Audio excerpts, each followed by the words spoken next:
Trajano Potentini con ustedes en una edición más de Cápsula Constitucional, cortesía del Vedor Digital, el primer portal cívico de la República Dominicana.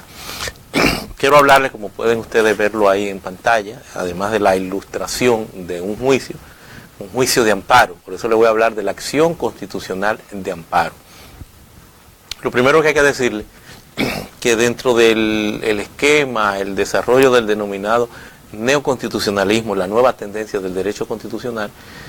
se ha instaurado con fuerza el amparo, casi en la mayoría de las constituciones, y más aún en esa nueva ola del constitucionalismo ya como novedad, como neoconstitucionalismo. Pues el amparo es el gran tutelador, es el gran protector de los derechos fundamentales.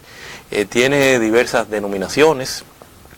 en algunos espacios, en algunos escenarios, hablan del mandato de prevención, como es en el caso de los brasileños,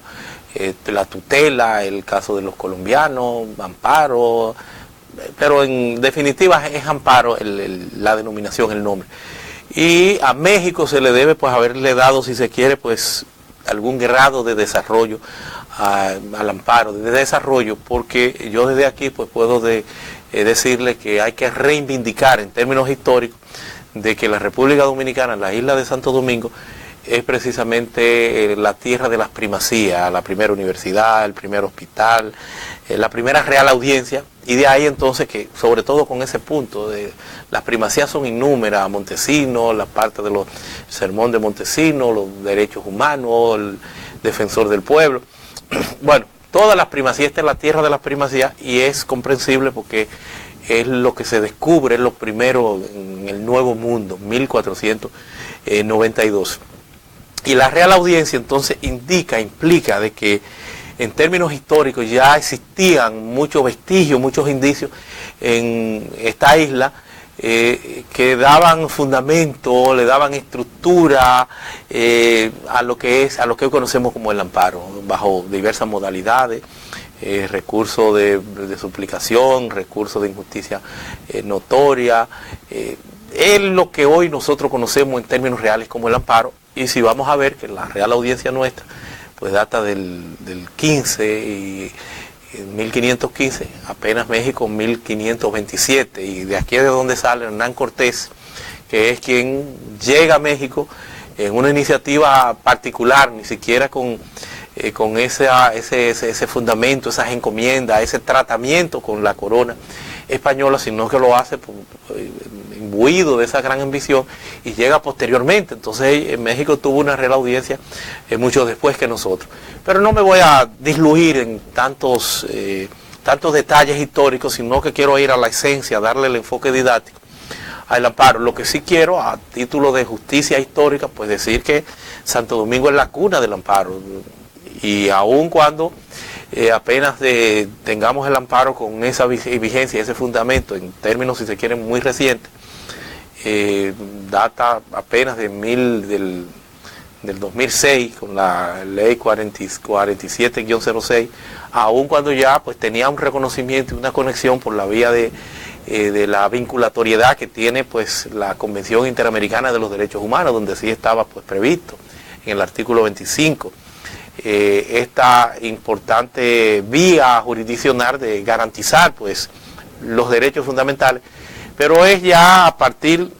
concretamente que donde se le da esa fisonomía, donde se le da esa dualidad de acción constitucional que primero aparece como una acción autónoma y deviene posteriormente en un recurso. Y lo que tiene siempre por objeto es la protección de los derechos fundamentales. Los artículos 70, 71 y 72 de nuestra Constitución, como garantías jurisdiccionales, pues le dan,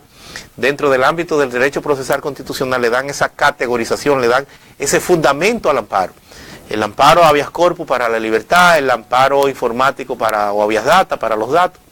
y el amparo ordinario, que a su vez, al tenor de la ley orgánica del Tribunal Constitucional y los procedimientos constitucionales, la 137-11 y una modificación, la 145-11, pues prevén los artículos 60 y tanto y siguientes, todo lo relativo, más de la ley, le da un tratamiento al amparo. Y cuando habla del habeas data, que es el mismo amparo, pero amparo informático, dice que seguirá el mismo esquema del ámbito procedimental que el amparo. Ese amparo, pues, de cara a ese articulado que lo contempla, lo prevé, y de esta ley orgánica del Tribunal Constitucional, pues tiene diversas modalidades. Amparo colectivo, amparo preventivo, si es que se está amenazando un derecho, pero siempre es orientado a la protección efectiva de los derechos fundamentales. El mismo, pues, también se da como tribunal competente, el tribunal de primera instancia, pero si tiene que ver con una conculcación estrictamente que provenga del Estado Dominicano, entonces siempre será la jurisdicción contencioso administrativa, que todavía hoy por hoy no le han completado los tribunales de primera instancia, y por eso le corresponde al Tribunal Superior Administrativo, que tiene una vocación de corte, conocer de lo relativo a los amparos. Ustedes ven que está muy en boga, muy de moda, siempre que haya la conculcación, la amenaza de un derecho fundamental en juego, siempre procede un amparo. Si es la amenaza, no se ha concretado la conculcación, la violación del derecho fundamental, entonces sería un amparo preventivo para no llegar precisamente a que sea conculcado, a que sea violado el derecho que se pretende proteger. Los derechos fundamentales, pues, siempre tienen esa trascendencia a la hora de su protección, y por eso tenemos entonces este amparo, que tiene un carácter en la República Dominicana residual. Residual es que tendrá que no haber otra jurisdicción, o más que otra jurisdicción, otra acción procesal que sea más efectiva que el amparo para usted acudir al amparo. O sea, el amparo está supeditado a la no existencia de otra vía jurisdiccional que pueda darle más efectividad a lo que tú pudieras estar planteando, lo cual resulta hasta un contrasentido, porque si se trata de un derecho fundamental, el amparo, evidentemente que por el seguimiento, la rapidez, la celeridad, el abrigo que tiene de esta categorización de que propende a luchar, a proteger los derechos fundamentales, que eventualmente la única vía abierta que hay en materia de un amparo es la acción, entonces, de esa acción constitucional, el recurso entonces de revisión de ese amparo, que es ante el Tribunal Constitucional, salvo el tema de la tercería, que ya es para una condición muy particular de una persona que no haya estado prevista, que no haya estado contemplado un amparo. Después de ahí entonces tiene vocación de ir al Tribunal Constitucional, que como garante de los derechos fundamentales le corresponde conocer esto ya como instancia de cierre de toda la temática constitucional, con decisiones que tienen un carácter vinculante para todos los poderes del Estado. Así reza, así lo plantea el artículo 184 de nuestra Constitución. Del amparo hay que decir que el mismo, pues, carece de formalidad. Cualquiera puede, no se necesita el contar con un abogado, cualquiera puede ir, hasta el mismo secretario al tenor, en virtud de lo que proyecta, de lo que plantea la ley orgánica del Tribunal Constitucional y los procedimientos constitucionales, que entonces va donde el secretario del tribunal tiene que ayudarle a que el mismo, pues, tenga que ser instruido, tenga que ser procesado, tenga que ser integrado, con los datos que pueda darle hasta la redacción. O sea, carece de formalidad y, reitero, tiene el abrigo de los principios rectores de la justicia constitucional, que están consignados en el artículo 7 de la ley orgánica del Tribunal Constitucional y los procedimientos constitucionales, la 137-11. Ese artículo 7 tiene a su vez unos 13 numerales en donde da un sinnúmero de principios, como la oficiosidad, o la que debe tener entonces que debe tener el juzgador, debe actuar incluso de oficio, la constitucionalidad en función de la Constitución, la gratuidad, la celeridad, la rapidez, la favorabilidad, o sea, siempre a partir también de una serie de fundamentos incluso internacionales de derechos humanos, pro homini, en función de la persona, ante cualquier duda. Y todos estos principios rectores abrigan el amparo en la República Dominicana. El amparo, pues, tiene esas ventajas de que tiene esa connotación dual, porque en principio aparece como una acción y posteriormente deviene, pues, en un recurso ante el Tribunal Constitucional. Los tribunales de primera instancia, salvo que funge como un tribunal de primera instancia, aun cuando es una alta corte, el tribunal superior electoral, que es un órgano constitucional nuevo, es un órgano que viene, como lo es también el Tribunal Constitucional, que data apenas de la Constitución del 2010, que es la que crea, es la que le da, aun cuando existía en la propia ley electoral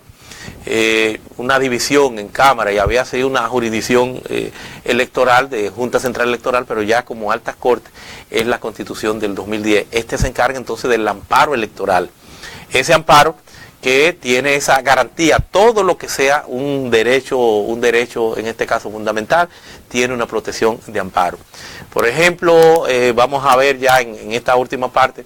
los derechos del consumidor, de la protección del consumidor. La publicidad engañosa es la violación a un derecho del consumidor. Ustedes van a cualquiera de estas franquicias internacionales, te presentan un pan de este tamaño, tú lo ves en una foto, pero cuando tú vas lo que te dan es un pancito pequeño, eso es publicidad engañosa. Ustedes van a un parque acuático, te dice, hay algunos que tienen hasta el nombre de delfín, y tú no hay ningún delfín, ni siquiera un delfín viejo, eso es publicidad engañosa. Ustedes van a comprar una sopa que venden en los supermercados y usted ve que tiene un pollo dibujado afuera y cuando tú abres la sopa no hay ese pollo. Eso te induce y te crea una ilusión óptica y eso deviene entonces ser también publicidad engañosa. Todo esto da un amparo. El derecho al olvido, que es un amparo que tendremos que establecer en algún momento. El derecho al olvido es el tema que está conectado con el amparo informático, con el habeas data, es que si no hay cómo cobrarte una deuda porque haya devenido en obsoleta o porque la misma tenga una prescripción, no se te puede cobrar en el orden legal, todos estos buros de crédito no pueden tenerte esos datos permanentes y constantemente. Los periódicos digitales, una persona... porque eso tiene que ver con su buen nombre, su honra, su dignidad, un sinnúmero de componentes que son parte de los derechos fundamentales. Para poner un ejemplo, no pueden meterte en un digital porque devienen obsoletos el que se te esté acusando de algo y que posteriormente tú salgas absuelto, porque tú tienes una presunción de inocencia. Esas son cosas que deben eliminarse y que deben desaparecer. Hay otros como es el derecho a la educación, todos los derechos fundamentales son conducentes a amparo, el derecho a la salud. Los derechos sociales, que son amparables también, tienen el inconveniente de que depende de la prestación, de las posibilidades que tenga el Estado. Entonces, eso sí, el Estado tiene que hacer lo mejor que esté a su alcance, el derecho a la vivienda, al trabajo, pero no puede darle a todo ese derecho. Para eso entonces hay una técnica que es la doctrina del mínimo vital, que si no me vas a amparar la salud, porque es un componente de prestación, aun cuando es amparable, pero entonces sí, tienes que ampararme el derecho a la vida, porque si no tengo salud, no tengo derecho a la vida. Y así sucesivamente. Ese es el uso que se le puede dar a ese instituto, a esa figura jurídica que es de trascendental importancia como garantía jurisdiccional dentro de nuestra Constitución, dentro del entorno jurídico constitucional, procesal constitucional que tenemos, como mecánica viable para ser el gran tutelador, el gran protector de los derechos fundamentales. Seguiremos ampliando la clasificación de cumplimiento si se trata de una ley, de derechos colectivos y difusos, si es medio ambiente, bueno, en fin, un sinnúmero de amparos que se pueden dar, reitero, en los tribunales de primera instancia, en cualquiera de los tribunales, a partir de la afinidad que el derecho que se está conculcado tenga con esos tribunales. Si es penal, los tribunales penales; si es laboral, los tribunales laborales; si es civil, y así sucesivamente. Mis amigos, vamos a dejarlo hasta aquí. Ha sido pues una cápsula constitucional, cortesía de Vedor Digital, el primer portal cívico de la República Dominicana. Hasta la próxima.